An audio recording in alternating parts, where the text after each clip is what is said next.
My father was an ophthalmologist and was a cornea specialist, a front of the eye specialist, so I'd always had ophthalmology in my mind.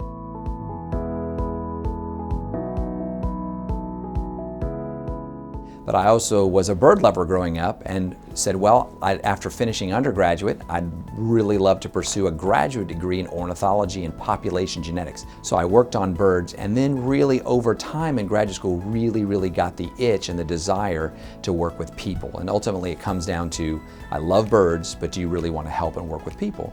And so I switched gears after years of graduate school and then went to medical school. And when I went to medical school, I didn't go to medical school to be an OBGYN or an internal medicine doctor. I went for ophthalmology. From day one, I never wavered. I knew it all the way.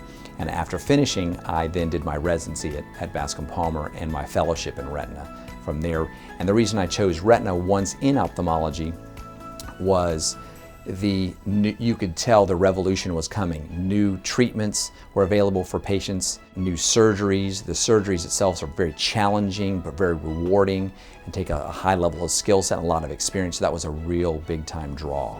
There's something about the eye, and I think I like being, in addition to my father being an ophthalmologist, I enjoyed concentrating on one little small aspect of the body. The eye's maybe the smallest organ that demands its own specialty. You think about ear, nose, and throat, internal medicine, pediatrics, but ophthalmology is one little structure, two of them actually, in the head that the whole field, several fields is devoted to. So the intricacy, the minutia of the details and the detailed work required really fascinated me. So you can see a really big difference in people's lives in terms of Mrs. Jones comes in and you improve her vision, and now she can see her grandchildren and she's unbelievably excited where they used to be blurry before.